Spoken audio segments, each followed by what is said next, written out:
Oke guys, welcome to Daily Charting with Toshi, di mana kita akan daily chart your favorite cryptocurrencies. Oke, dalam 24 jam terakhir, cryptocurrency market kembali lagi turun sebesar minus 4,15%. Dengan total crypto market cap sebesar 2,47 triliun US dollars. Nah, mungkin buat beberapa kalian yang tidak mengikuti DCWT beberapa hari ke belakang, akan bingung apa yang terjadi, kenapa market terus-terusan merah ya. Kita lihat Bitcoin merah, Ethereum merah, Binance merah, semua rata-rata merah ya. Paling stable coin saja.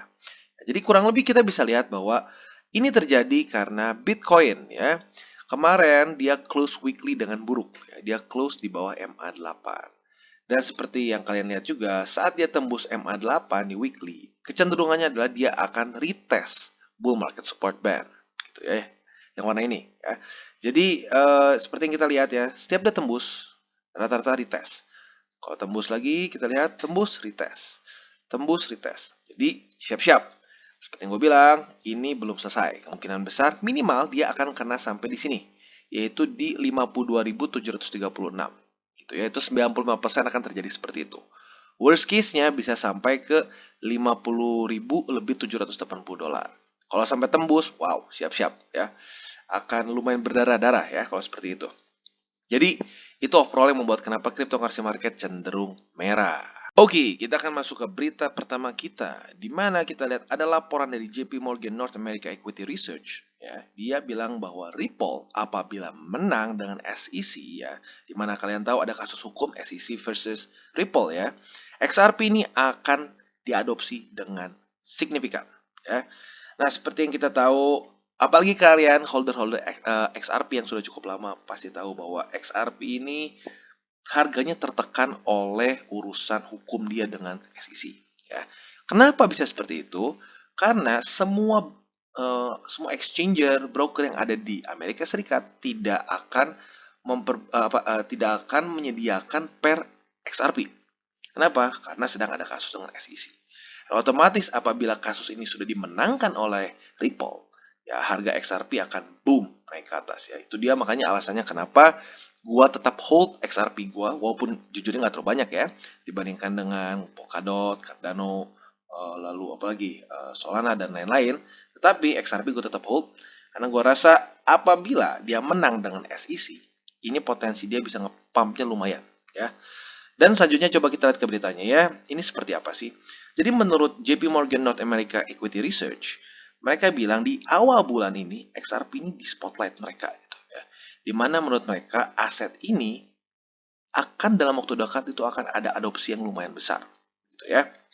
Dan di reportnya juga dibahas XRP versus Swift. Ya, buat kalian yang nggak tahu Swift, simpelnya adalah ini cara mengirim uang zaman dulu gitu ya. Walaupun ya sekarang juga masih banyak yang pakai sih, tapi maksudnya jadul, mahal dan lamban. Gitu ya. Dimana kita lihat ini bisa kalau menggunakan Swift itu ya, itu bisa sampai 5 hari untuk selesai dan bahkan itu fee-nya tuh besar sekali. Sementara kalau XRP hanya 3 sampai 5 detik dan finalisasinya itu ya almost instant ya, bisa dibilang 3 sampai 5 detik. Dan juga fee-nya sangat-sangat murah. Nah, bagi kalian yang belum nonton video XRP gue, bisa cari di playlist review ya, dimana gue sudah membahas XRP lebih jelas secara fundamentalnya ya. Dan kalau kita lihat juga sebenarnya apa yang membuatnya berbeda. Mungkin ada yang berpikir kayak, oh tapi bro, sekarang kan udah banyak kripto-kripto lain, pakai yang lain aja. Yes, benar. Tapi rata-rata kripto lain tidak punya kerjasama dengan 100 financial institution. Nah, yang unik dari Ripple ini adalah mereka sudah memiliki kerjasama dengan lebih dari 100 financial institutions, termasuk Bank of America, Santander, American Express, dan lain-lain. Nah, ini yang gue bilang secara fundamental XRP ini lebih unggul. Itu karena mereka sudah punya networknya dulu, mereka sudah punya kerjasamanya dulu dengan bank-bank besar di dunia. Walaupun lebih tepatnya bukan bank ya, bisa financial institution itu nggak selalu bank, bisa non-bank juga. Tetapi ya kita taunya rata-rata bank. Gitu. Nah, mereka sudah punya kerjasama itu dulu. Nah, itu yang unik dari Ripple. Tinggal ya permasalahan dia urusan SEC ini saja. Kalau sampai SEC ini beres, siap-siap para hodlers dari XRP harusnya happy ya. Dan satu lagi nih, XRP seringkali ditandingkan dengan stablecoin. Tapi lucunya Dari pihak XRP atau ya tepatnya dari pihak Ripple bilang justru role dari XRP ini sebagai bridge asset untuk international settlement, bukan untuk competing dengan stablecoins. Jadi menurut mereka stablecoins ini bukan pesaing, tapi malah apa? It's a complementary. Itu ini adalah apa namanya? Justru malah bisa saling melengkapi gitu ya. Jadi kurang lebih seperti itu untuk XRP, dan mumpung kita lagi bahas XRP, kita akan charting ya. Oke, dan selanjutnya kita akan bahas teknikalnya XRP, di mana kita bisa lihat dengan jelas dia tertahan oleh MA20 di weekly ya, di mana dia sudah 2 kali retest ya. Dan kalau mau ngomong overall, dia sudah retest berkali-kali sebenarnya di MA20 weekly ya. 1, 2, 3, 4, 5, 6. Jadi harusnya MA20 di weekly ini menjadi support yang cukup kuat. Tapi balik lagi BTC ya. Kalau BTC kembali ngedump lagi ya we'll never know bisa sampai kemana. Bisa sampai ke 50. Itu juga ada kemungkinan gitu ya. Nah, selanjutnya sekarang kita lihat di daily-nya. Sebenarnya di daily masih ada penyelamat nih, MA200. Nah, jadi buat kalian sebenarnya ingin tambah posisi dengan catatan averaging ya, jangan all in, jangan futures full margin, full leverage gitu ya. Ini averaging. Kalau kalian ingin averaging, salah satunya bisa di MA200 di daily gitu. Jadi PR untuk XRP seperti apa sih? PR untuk XRP sebenarnya simple, jangan sampai terlalu parah ngedam kalau BTC ngedam. Apalagi kalau sampai dia bisa bertahan di atas MA20 di weekly, that's really good for XRP. Ya. Tapi kalau sampai BTC turun belasan persen, well siap-siap. Menurut gua itu highly likely XRP juga akan ikutan turun. Mungkin bisa sampai retest MA50 di weekly. Gitu ya. Jadi sekarang semua masih sangat tergantung terhadap BTC. Ya, BTC-nya BT, yang lain juga ikutan BT gitu ya.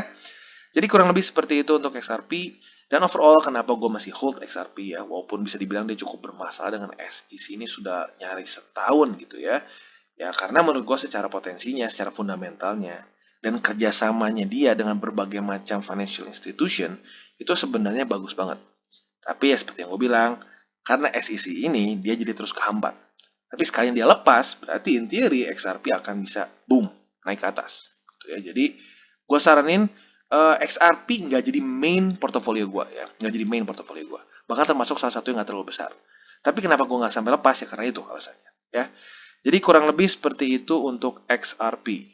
Dan selanjutnya, ini dia El Salvador kembali lagi bermain-main dengan BTC ya.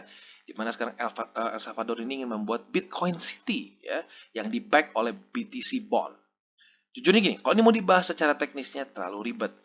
Pokoknya pasti tanyanya gini kan, Bang, jadi intinya apa? Apa ini bisa bikin BTC naik atau enggak ya? Jadi gue skip aja ke bagian bawahnya ya, buat kalian yang penasaran cara kerjanya seperti apa, lu boleh research sendiri. Hari ini gue mau bahas aja kenapa ini bisa membuat BTC naik. Gitu ya. Jadi seperti yang ditulis di atas, El Salvador ini ingin membuat Bitcoin City. Nah, Bitcoin City ini akan didanai oleh bond ya atau obligasi yang di-back oleh BTC gitu. Nah, karena ini di-back oleh BTC, berarti kurang lebih dia akan membutuhkan sekitar 300.000 Bitcoin yang senilai 17,7 miliar US dollars untuk membuat infrastruktur di si Bitcoin City ini. Artinya apa? Artinya akan ada 300.000 Bitcoin yang akan ditarik dari pasar. Itu kasarnya. Otomatis kalau ditarik dari pasar, supply berkurang. Jadi aturannya kalau demand-nya stay ya, dengan asumsi demand-nya stay, supply berkurang, harga akan naik. Gitu ya. Sama seperti ya kebalikannya dari Mt. Gox yang kemarin gitu ya. Kalau sampai dijual ya berarti supply-nya bertambah di market, and that's bad gitu. Nah, kalau kita lihat ini tuh rencananya akan dimulai, itu si initial bonds ini akan dimulai di 2022. Dan ini dikatakan oleh Presiden Bukele ya. Dan dia bilang ini akan kemungkinan besar dalam 60 hari ke depan. Jadi andaikan sampai ini benar-benar dijalankan, wow, ini ada supply drain yang lumayan besar. Which is good buat kita yang punya posisi di Bitcoin maupun di altcoins lain. Karena kenapa? Saat Bitcoin naik, altcoins pun akan cenderung naik. Ya. Oke, sekarang kita akan bahas Bitcoin lebih ke makronya ya. Dimana kita bisa lihat bahwa Bitcoin kemarin tembus MA8. Dan kemarin ada usaha untuk nembus lagi, tapi ya bisa dibilang gagal. Gitu ya. Tepatnya kita lihat di daily-nya. Dia ada usaha untuk naik lagi, tetapi kembali lagi turun. Ya, ini sepertinya MA8 sekarang menjadi resisten yang cukup menyebalkan. Ya. Nah, buat kalian yang mungkin bertanya, loh bang, kok dipindahin ke daily? Berarti udah beda dong. Nah, ini yang banyak yang nggak tahu ya. Ini lo bisa custom setting. Kayak ini, lo bisa indikator time frame ini di apa ya? Kesannya di pin di satu time frame tertentu. Kalau ini gua pin semua di weekly. Ini juga gua pin di weekly ya. Jadi walaupun gua pindah time frame dari weekly ke daily, ini akan tetap sama indikatornya ya. Jadi seperti yang kita lihat sekarang, ini BTC sedang struggling untuk bisa kembali lagi nembus MA8 di weekly gitu ya. Jadi, kemungkinan besar yang terjadi akan dia retest paling dekat itu ke 52.299. Gitu. Semoga hanya di situ saja. Tapi kalau sampai kayak di bulan September ini, ya siap-siap bisa paling terendahnya bisa sampai ke 49.636. Gitu ya. Jadi ya persiapkan mental dan kita nggak pernah tahu apa yang akan terjadi. Gitu. Tapi kalau kita lihat dari data sebelum-sebelumnya, dia akan retest minimal ke sini, ke MA ya, ke EMA lebih tepatnya, ke Exponential Moving Average 21. Itu which is ya 52.000 something gitu ya. Jadi kalau gue filosofi seperti ini. Lebih baik lu konservatif, lihat data dan pertimbangkanlah apa ya, kemungkinan terburuknya. Kalau lu udah siap dengan kemungkinan terburuknya, ya lu akan siap kalau seandainya kan dia naik gitu. Berbeda dengan analisa lu yang lebih konservatif. Ya, jadi gue lebih senang surprise dapat harga lebih tinggi dibandingkan gue kecewa karena gue terlalu tinggi ngasih targetnya. Ya, jadi kurang lebih seperti itu untuk makronya Bitcoin ya. Oke, dan selanjutnya untuk mikronya Bitcoin ya, kita bisa lihat bahwa dia kemarin tembus 50% di sini ya. Dimana kemarin kalau kita lihat seharian tuh dia berusaha untuk berusaha supaya nggak tembus. Tapi akhirnya kembali lagi seperti yang gue bilang, kalau dia sudah close dari sini, statistically speaking, ya secara statistik gitu ya, lebih dari 95% dia akan retest. Jadi ya mungkin nggak ini nggak retest, mungkin aja gitu. Karena kan gue bilang nggak 100% gitu ya. Selama 10 tahun ke belakang ini nggak 100%, 90 something. Mungkin saja ini jadi anomali. Kalau jadi anomali ya, well gue happy-happy aja. Tapi balik lagi, kita harus lihat probabilitas tinggi. Kalau lebih dari 90% dia retest, berarti ya kita lebih baik asumsikan dia akan retest. Gitu. Jadi selanjutnya, kalau kalian yang sudah pasang buy limit di 55 nih ya, sudah dekat. Ya, sudah dekat. Dan untuk buying limit ya sebenarnya seperti yang gue bilang kemarin ya, bisa aja lo pasang di dua sini, MA21, EMA ya, Exponential Moving Average 21 di weekly dan juga di MA ya, Moving Average 20 di weekly ya, dua ini. Jadi kurang lebih seperti itu sebenarnya untuk Bitcoin, quite simple. Tapi ya baik lagi, kalau Bitcoin turun dari posisi sekarang sampai ke MA 21 ya di weekly itu minus 6% something. Kalau sampai dia ke MA 20 itu 10%. Dan kita tahu saat Bitcoin turun 10%, altcoins turun bisa puluhan persen. Gitu. Jadi buckle up bagi kalian yang punya banyak altcoins ya. Karena ya memang caranya seperti itu gitu. Kenapa? Karena kita lihat jauh berbeda sekali si market cap Bitcoin dengan altcoins yang lain. Altcoins terdekat Ethereum itu kurang lebih bahkan kurang dari setengahnya. Gitu. Altcoins yang lain gitu ya otomatis jauh lebih kecil. Dan semakin kecil market cap dia, maka dia akan lebih volatile. Naik lebih gampang, turun pun lebih gampang. Itu naik bisa lebih berapa persen, bisa puluhan persen saat Bitcoin hanya belasan, tapi turun juga bisa puluhan persen. Gitu. Jadi nggak bisa cuma pengen enaknya aja. Pas turun harus siap-siap juga roller coaster. Ya, jadi kurang lebih seperti itu. Oke, dan selanjutnya Solana, di mana kita bisa lihat Solana dengan rapi sekali ketahan oleh MA20 di daily ya. Berarti kita bisa lihat MA20 sekarang menjadi resisten ya, dan resisten sebenarnya cukup kuat. Karena kalau kita lihat dia kemarin candlenya mengengulf si bullish ini ya, berarti ini bearish engulfing ya. And overall ya seperti yang kita lihat ya, saat Bitcoin sedang ngambek ya market yang lain uring-uringan gitu ya, nggak tahu mau kemana. Cuma AVAX aja mungkin yang masih punya momentum cukup gitu, lumayan ke atas ya. Walaupun itu pun sudah mulai melemah. Jadi gimana nih Solana? Solana maupun semua altcoins yang lain-lain, gua sarankan untuk kalian lebih konservatif. Gitu ya, jangan terlalu agresif. Itu ya, dimana kalau gua saranin sih ya udah lu pasang buy limit aja di MA50 di daily yang sekarang ada di $199 ya. Berarti otomatis itu juga kayaknya berkonfluence dengan harga 200 ya. Seperti yang gue bilang, angka-angka bulat seperti 200, 100, 10, 20 itu seringkali menjadi support atau resisten psikologis gitu ya. Jadi bisa saja kalian taruh di situ ya. Di 200 lah kalau mau buletin. Lalu selanjutnya kita bisa lihat juga kalau andaikan ya lu mau lebih agresif, walaupun gua nggak saranin ya. Kalau untuk dalam masa-masa sekarang, lu bisa aja beli andaikan dia close di atas dari ya, semua candle ini ya. Ini semua candle lagi kongko di sini ya, lagi ngumpul 250 dan 20. Bisa aja lu misalnya close di atas ini lu buy. Tapi ya baik lagi, dalam masa-masa seperti ini menurut gua resikonya nggak terlalu worth it buat kita ambil. Apalagi kalau all in ya, jangan all in. Jadi kurang lebih seperti itu untuk Solana. Untuk kalian yang ini averaging harga Solana kalian bisa taruh di MA50 di daily. Oke, dan selanjutnya Polkadot. Ya, kemarin kita bisa lihat Polkadot akhirnya apa ya, menyerah juga mungkin atau bukan menyerah, lebih tepatnya dia kehabisan momentum untuk mencoba menembus MA50 ya. Dan dia kembali lagi drop ke bawah dari 5% Fibonacci support ya. Nah, jadi ya siap-siap untuk kalian yang ingin tambah posisi Polkadot sebenarnya bisa aja beli di sini ya. Yaitu di sekitar $34 lebih 67 sen. Karena ini adalah support Fibo ya 61,8%. Dan kalau kita lihat di weekly-nya juga dia sebenarnya masih cukup jauh juga dengan MA20 di weekly ya. Jadi intinya adalah untuk Polkadot gua belum bisa saranin untuk kalian ambil posisi lagi sebenarnya ya. Ya, well kalau sampai mau averaging pun di daerah sini ya. Karena kalau kita lihat previously ini juga sepertinya bisa menjadi daerah ya lumayan ya untuk jadi support. Tapi jangan all in yang pasti. Masukin ke sini kalau average aja. Dan ya overall seperti yang gue bilang mungkin kalian sudah sedikit bosan ngedengarnya ya kita harus wait and see menunggu si Bitcoin. Ya.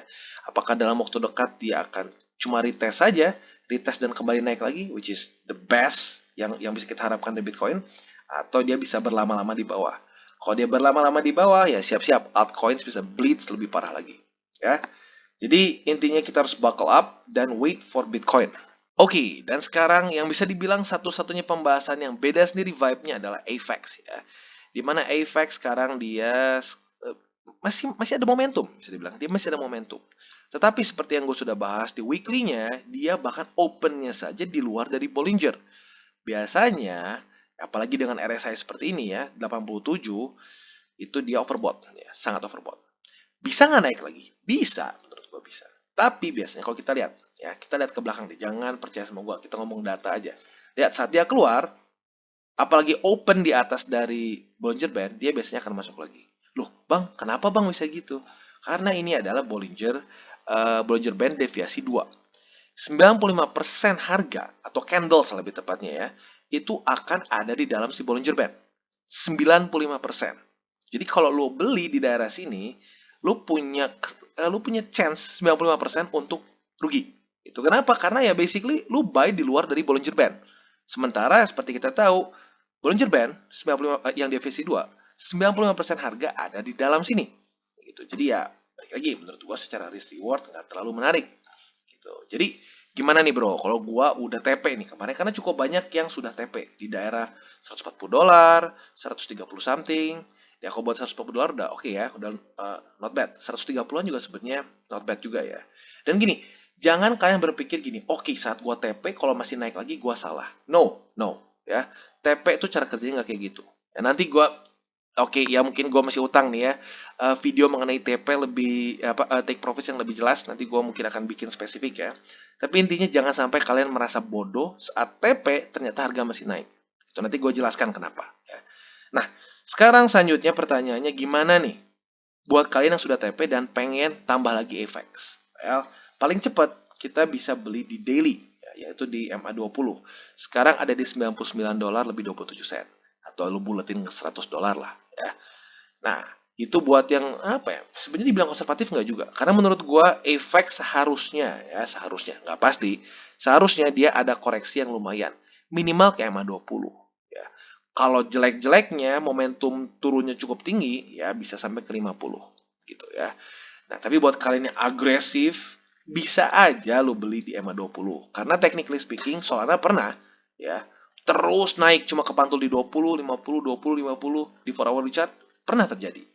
Tapi ya balik lagi masuknya ke agresif gitu dan gak semua orang siap dengan resikonya. Karena kalau sampai ini kan 133 nih ya.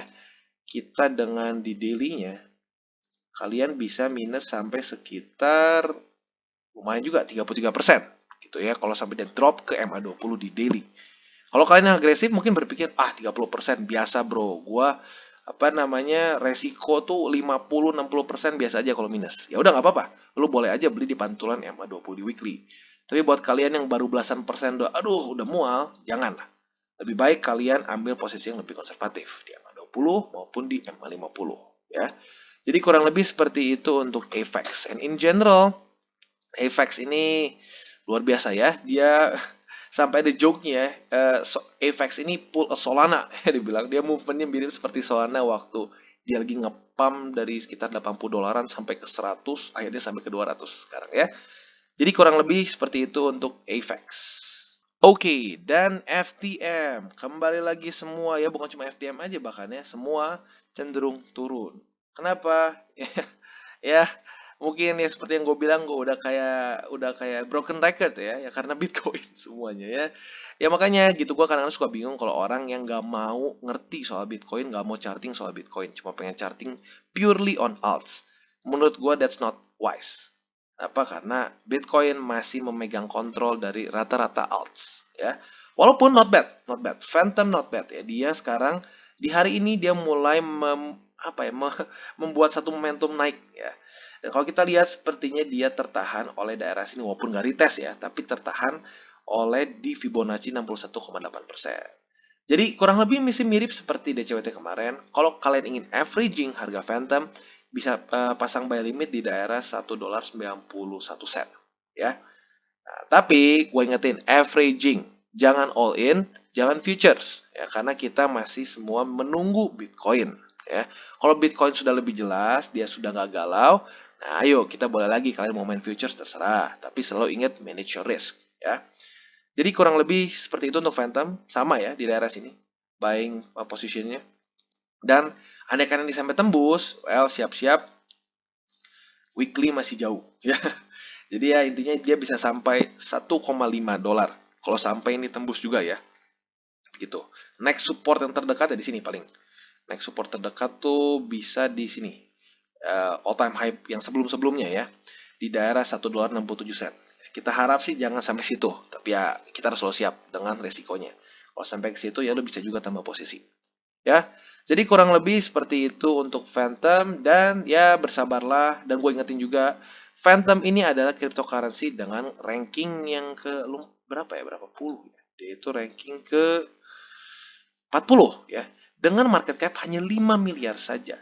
Kita bandingkan 5 miliar dengan 1 triliun US dollars. Ya, jadi ya seperti yang gue bilang, Phantom akan lebih volatile.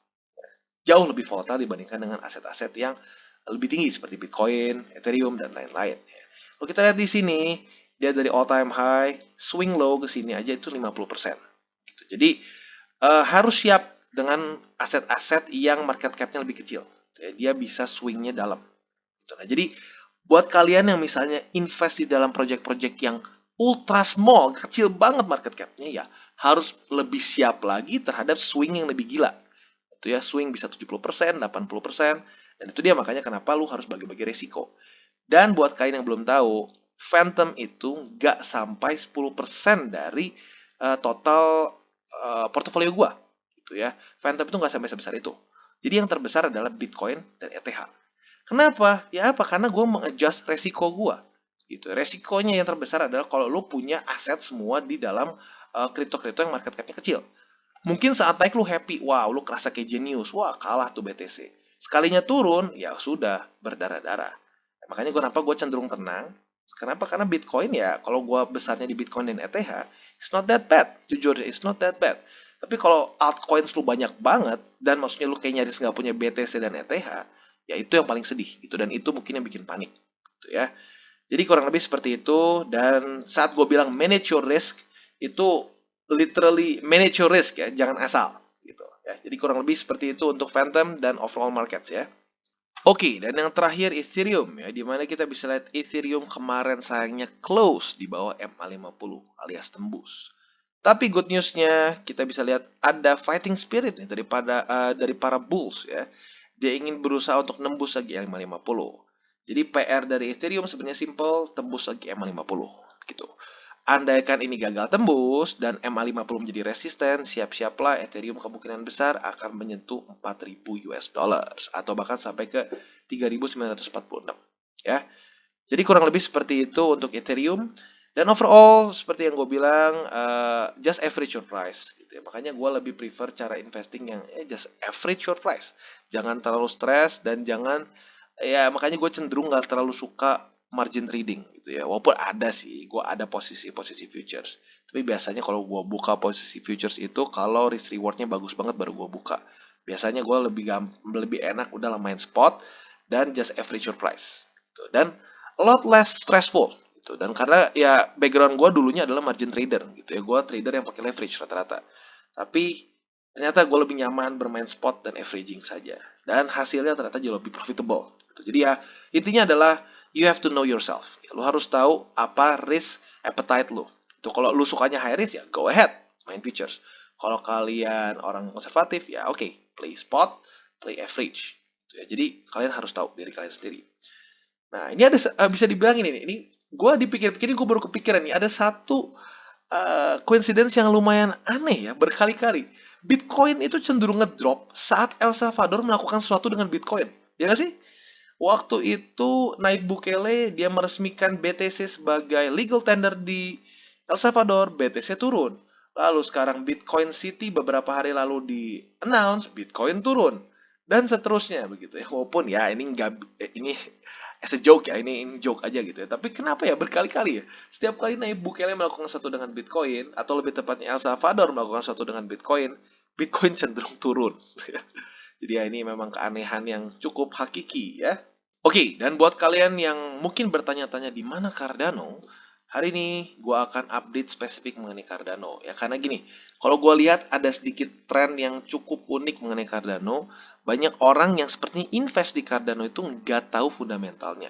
Dan kalau gue lihat kayaknya banyaknya orang yang invest Cardano itu saat dia ngepump di sini nih, ngepump daerah sini. Ya. Mending kalau di daerah sini. Banyaknya kayaknya mungkin di daerah sini. Makanya sangkut dan cukup banyak yang kayaknya kesel gitu sama Cardano ya. Dan ternyata bukan cuma di gua doang, bahkan sampai di crypto analyst di luar pun gitu ya, cukup banyak yang wah ribut soal Cardano gitu ya. Jadi balik lagi gua akan menjelaskan secara fundamentalnya ya, sekaligus update mengenai Cardano ya. Jadi stay tune for video Cardano kita di sorean ya, mungkin setengah 6-an ya. Jadi kurang lebih seperti itu untuk DCWT kita pada hari ini. Oke guys, sekian dari segmen Daily Charting with Toshi. Apabila segmen ini bermanfaat, boleh share dengan teman-teman dan jangan lupa untuk like, subscribe, klik the bell icon, dan see you on the next videos.